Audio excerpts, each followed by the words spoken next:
Thank you, Musimbi. Thank you, Chris. Thank you, dear friends.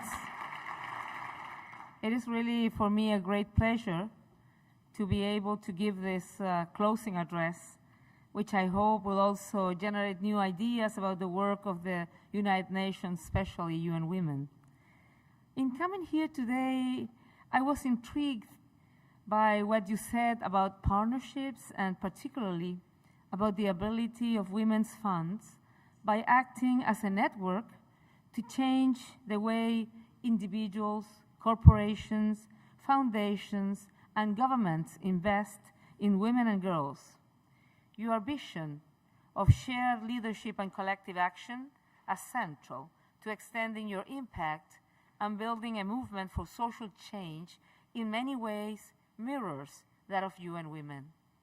This morning I will talk briefly about what led to the creation of UN Women and what I think it represents in terms of advancing women's rights and gender equality, as well as some of the challenges in meeting the high expectations it has generated, and we were talking with Musimbi about that. I will also suggest some ways in which I think we can work together for greater impact. First, I believe that the creation of UN Women, which consolidate 4 smaller and chronically underfunded agencies under the leadership now of an Undersecretary General and Executive Director, represents the recognition by UN member states that if improving the status of women is in fact central to achieving all national development goals, then something needed to be done to speed up the slow pace of change. In creating UN Women, they signal that gender equality and women's rights are on a par with other global imperatives, such as ending poverty and hunger and combating climate change. Here, let me say that this resolution would not have happened without the work of women's rights advocates, including many in government. Women's groups, both North and South, united in the Gender Equality Architecture Reform, GR, campaign, and other networks to press for its adoption. What was the theory of change, if any, that drove this campaign? Partly, I think it reflects a belief that the greater the resources and authority you bring to bear on something, the more likely you are to achieve results. That if governments, civil society, and the private sector were to agree to advance common goals for gender equality and commit significant resources, they would do everything they possibly could to make sure their investment really paid off. Partly, it also reflects the awareness that only when the head of UN Women is sufficiently senior to sit at the Secretary General's policy table will the gender experts be part of the policy group in each country, making sure that the policy advice that the UN offers governments includes meaningful gender equality outcomes. Now we need to show we can live up to these expectations. Not only do we have to raise the promised resources, we have to demonstrate they will be put to good use. We have to persuade governments, especially the finance ministers, that delivering on gender equality commitments made under CEDAW, the Beijing Platform, the Millennium Declaration, as well as human rights conventions, will bring benefits to women and also to the society as a whole. And I have to tell you that presidents and parliamentarians make many commitments to many worthwhile goals, but for many of these to rise to the top of the list, a whole lot of people need to be convinced, including various line ministries such as health, education, housing, and so on, as well as political parties and elected representatives. Some will need to see the payoff in terms of economic growth, others in terms of a healthy and well-educated public, and still others in terms of basic human rights. We know, of course, that these are not mutually exclusive categories. At least since Beijing, and probably before, women's rights advocates have articulated the concept of human rights and social justice that links the experience and rights of individuals to the experience and rights of communities and other collectivities, to translate formal rights in constitutions or treaties into policies and services that can make them meaningful, personally and politically. Ultimately, the human rights framework, which has provided both inspiration, and strength to women's and social justice movements in countries worldwide is what grounds all of our work. However, we need to do a better job of listening to governments and understanding their concerns, creating the kind of dialogue that can bring about the results we would both like to see in terms of economic development, conflict resolution, and human security. The challenges we face are daunting. The huge gaps in wealth and income that have accompanied global growth have deepened since the economic and social crisis and pushed millions of workers, especially women, into permanent informal employment. Both political conflict and natural disasters are driving up fuel and food prices, threatening livelihoods and food security in many countries, and straining household coping strategies.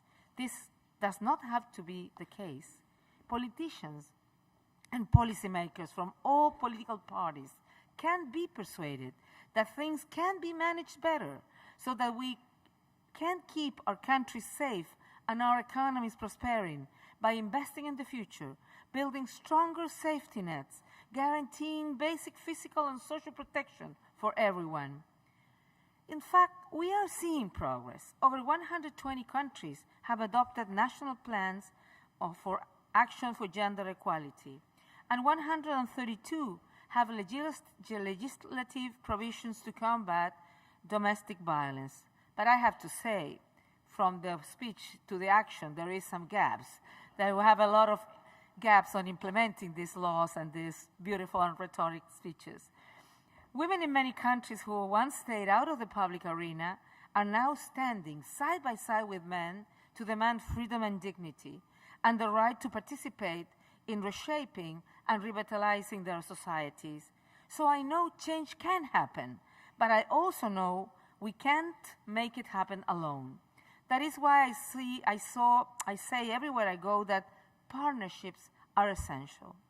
Working together, we are not only more efficient, more focused, and more comprehensive, bringing together knowledge and expertise across the UN, from government, civil society, foundations, and the private sector to tackle challenges in a holistic way, but we're also more powerful, working from bottom up and top down to create the momentum for change. In developing our strategic plan, we therefore identified the priority areas in which we have to take the lead within the UN system, as well as areas where others are leading, where we can add our support and our perspective, I might say. And in all of this, we will focus on strengthening partnership, or like you say, collective action, and see how we can build that into that irresistible change momentum I mentioned. UN Women's strategic priorities include women's economic empowerment, women's political participation and leadership, ending violence against women and girls, and engaging women and women's rights fully in peace and post-conflict processes and in national development planning. Each of these priorities entails research and data analysis, particularly at country level, with indicators against which to measure gender gaps and progress in narrowing them, designed to make the case that progress in gender equality benefits society as a whole. Each of these areas also entails action for results, both in long-term programming and short-term support, demonstrating what is possible when the power of half the world's population is harnessed for economic growth, political vitality, and social development. But let me talk a little bit about three of these. First, there is a growing interest in women's economic empowerment. I have to say, for me, empowerment is the essential word when we're talking on gender equality. If we don't empower women, it's very difficult that women will really have equal rights. And I believe when women don't have incomes, it's very difficult to have equal rights. When women are dependent and have to ask for money to the partner, it's really very difficult. So that's why I'm really putting a lot of effort on women's economic empowerment. And then the whole wide range of alternatives, from how we ensure that women workers work in good conditions with good salaries and good labor conditions, how you can push women's entrepreneurship from micro business, small, medium, and so on, but also how we can push for gender parity at the corporate sector, how we can have more women on boards, and how we can have more women also on the senior top positions at the corporate sector. And we think that this is very important, and we are trying to push not only as UN Women, but across the UN system. We're working with the corporate and business sector, and even with the institutional financial institution. The World Bank and others have shown that women's increased labor force participation excuse me, and earnings generate greater economic growth and have a multiplier effect on society as a whole, particularly in terms of education and health outcomes. The next report that the World Bank will deliver, it's Equality Means Smart Economic. So when the World Bank is sure that the women's gender equality is very important, I think we have some progress, really. But and also yesterday I was in the meeting of the Inter-American Development Bank, and then now they're in each of their projects of invest, on credits and so on, they will be putting a special issue on gender equality and women's empowerment. And they are also going to develop a lot of some specific line on this area. So we are trying to build a lot of partnership on this. It's also true that women who earn their own income can challenge the way decisions are made in households, demand the right to engage in the political arena, and claim the right to be safe from violence. But women are still economically marginalized in many countries. In South Asia and Sub-Saharan countries, up to 80% of women workers are in some form of vulnerable employment with no benefits or security, low pay, and in many cases, no pay at all. UN Women intends to work closely with partners to address the macroeconomic policy challenges in ways that support women's economic autonomy, including opportunities for decent work and asset building, basic social protection, and the extension of labor protections to informal as well as formal workers, particularly for migrant workers. We will work, and I have to tell you that UN Women is not only to work on developing countries. Many of these challenges we have it worldwide, and also in developed countries, and also in this country. So we need to work to improve women's condition worldwide. We still work with UN system partners to develop, we will work with UN system partners to develop a coordinated strategy for advancing women's economic opportunities and rights, and prioritize reaching those most marginalized. In the area of violence against women and girls, which is also widespread and persistent in all countries, we are finally seeing some momentum of change. Countries are also beginning to count the cost. In the US, for example, even though I think these are older figures that have been updated, but the last figures that we manage is that in the US they are estimated at US $5.8 billion a year in terms of health and mental health care, and also in terms of lost productivity. The estimate in Canada is US $1.16 billion, and there's just a recent survey of Australia who mentioned it was a very more comprehensive, included a lot of cost, a more comprehensive point of view. They included that the cost of domestic violence in Australia is $13.6 billion a year.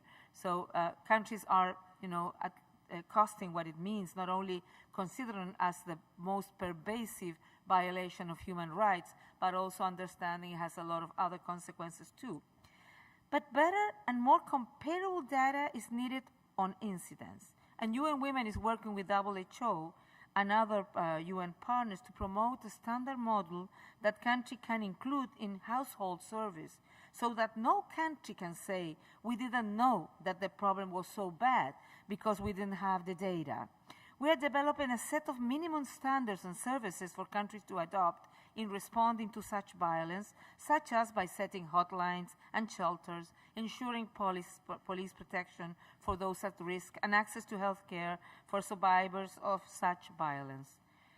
Touching briefly on peace and security, some of you may know that during the first UN General Assembly in 1946, Eleanor Roosevelt insisted that women should have the opportunity to, and I will quote her, share in the work of peace and reconstruction as they did in war and resistance." End of quote. But she would be disappointed. UN Women research found that in 24 peace processes over the past 2 decades, women form less than 8% of negotiating teams, with the result that women's needs and concerns are almost entirely missing from peace agreements. A study of 585 peace agreements concluded between 1990 and 2010 found that just 16% referred to women at all, and only 3% had a reference to sexual or gender-based violence. And as a matter of fact, in all those 585 conflicts, there was sexual violence used as means of war, and the women had a terrible impact on that. But anyway, change is happening. The Security Council, for example, now recognizes sexual violence in conflict not only as a humanitarian issue, but also as a security issue, one which they have the responsibility to prevent. And the UN now requires that at least 15% of all UN spending in conflict and post-conflict situations be targeted to gender equality goals. And you will say, that's what my first thought, 15%, that's almost nothing. But now the average is only 5%. So our first goal is to go from 5 to 15, and then we'll try to push for more. Turning now to the resource challenge. I didn't spoke to you about the other area that is very important, is that political participation and enhancing women's voices. That's probably the worst progress that we have had in the world. Only 19% of all parliamentarians are female. Only 19 women out of 192 head of governments and head of state, I mean, only 19 are women, less than 10%. In that particular arena is where we have, I would say, progress the less, but we are also pushing very strongly on helping women organizing themselves, enhancing their voices, making a lot of progress on leadership and so on. But turning now to the resource challenge, we've made clear we need to strengthen our capacity and that of our partners, especially at country level, to meet expectation and get the results we know are possible.